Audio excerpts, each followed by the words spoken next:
नमस्कार मित्रों। इस महाशिवरात्रि पर आपके लिए बहुत ही सुंदर कथा लेकर उपस्थित हैं। आज की कथा है भगवान भोलेनाथ और बैलगाड़ी। मित्रों, यह कुछ 300 साल पहले की बात है। कर्नाटक के सुदूर दक्षिण क्षेत्र में अपनी बूढ़ी माँ के साथ एक योगी रहते थे। उनकी माँ काशी जाना चाहती थी ताकि वह विश्वनाथ जाकर शिव की गोद में प्राण त्याग सके। इसके अलावा उसने अपने जीवन में अपने बेटे से कभी कुछ नहीं मांगा था। उसने कहा, मुझे काशी ले चलो, मैं बूढ़ी हो रही हूँ, मैं वहीं जाके मरना चाहती हूँ। योगी ने अपनी बूढ़ी माँ के साथ दक्षिण कर्नाटक के जंगलों से होते हुए काशी के लिए एक लंबी यात्रा शुरू की।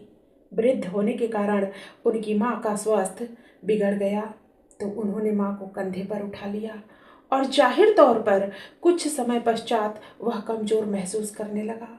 उसके पास शिव से याचना करने के बजाय और कोई चारा नहीं बचा। उन्होंने याचना की, हे शिव, मुझे मेरे इस प्रयास में विफल मत होने देना। बस यही एक चीज है जो मेरी माँ ने मुझसे मांगा है। कृपया मुझे इसे पूरा करने दें। मैं इन्हें काशी ले जाना चाहता हूँ। हम वहाँ सिर्फ आपके लिए ही आ रहे हैं।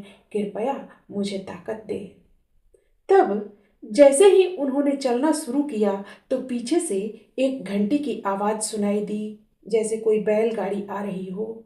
उन्हें धुंध से उबरती हुई एक बैलगाड़ी दिखाई दी जिसे एक बैल खींच रहा था, जो थोड़ा अजीब था क्योंकि एक बैल वाली बैलगाड़ी छोटे रास्तों के लिए होती है।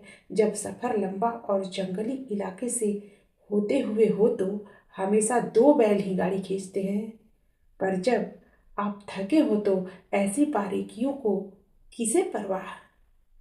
गाड़ी नजदीक आई, पर वे चालक को नहीं देख पाए क्योंकि चालक लवादे में था और बाहर धुंध भी थी। मेरी माँ बीमार है, क्या हम आपकी खाली गाड़ी में यात्रा कर सकते हैं? उन्होंने कहा। अंदर बैठे व्यक्ति ने सिर हिला के हाँ कहा। वे दोनों गाड़ी में बैठ गए और बैलगाड़ी आगे चलने लगी। कुछ समय बाद योगी का ध्यान इस ओर गया कि जंगली रास्ता होने के बावजूद भी बैलगाड़ी बहुत आसानी से आगे बढ़ रही थी। तब उन्होंने नीचे देखा और पाया कि पहिए घूम नहीं रहे हैं, वे रुके हुए थे, पर गाड़ी आगे बढ़ रही थी। तब उन्होंने बैल की तरफ देखा और पाया कि बैल बैठा हुआ था, पर बैलगाड़ी चल रही थी। तब उन्होंने चालक की ओर देखा और पाया कि वहां सिर्फ लवादा ही था। उसने अपनी माँ की ओर देखा। माँ ने कहा, अरे पागल, हम पहुंच गए, अब कहीं और जाने की जरूरत नहीं है, यही वो जगह है, अब मुझे जाने दो। इतना कह के माँ ने शरीर छोड़ दिया। बैल, बैलगाड़ी और चालक सब विलीन हो गए। योगी अपने गांव लौट आया। लोगों ने सोचा, यह इतनी जल्दी लौट आया है, ये अवश्य ही अपनी माँ को कहीं छोड़ आया है, यह उसे काशी नहीं ले गया। लोगों ने योगी से पूछा, तुम अपनी माँ को कहाँ छोड़ आए? उसने उत्तर दिया, हमें वहां जाना नहीं पड़ा, शिव खुद आए थे हमारे लिए।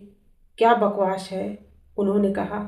योगी ने उत्तर दिया, मुझे फर्क नहीं पड़ता कि आप क्या सोचते हैं, वे आए थे हमारे लिए और यही सच है। मेरा जीवन ज्योतिर्मय हो गया है, यह मैं अपने अंतर में जानता हूँ। अगर आप नहीं मानते तो यह आप जाने। तब उन्होंने पूछा, ठीक है, हमें कुछ ऐसा दिखाओ कि हम माने कि तुमने सच में शिव को देखा है और वे सच में तुम्हारे लिए आए थे। योगी ने कहा, मैं नहीं जानता, मैंने उन्हें नहीं देखा, मुझे सिर्फ एक लबादा दिखा। वहाँ कोई चेहरा नहीं था, वहाँ कुछ नहीं था, वह खाली था। अचानक सबने देखा कि वह खुद वहाँ नहीं थे, सिर्फ उनके कपड़े ही दिखाई पड़ रहे थे। वे दक्षिण भारत के महान संत बने।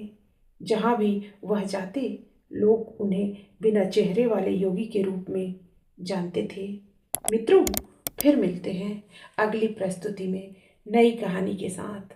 हर हर महादेव।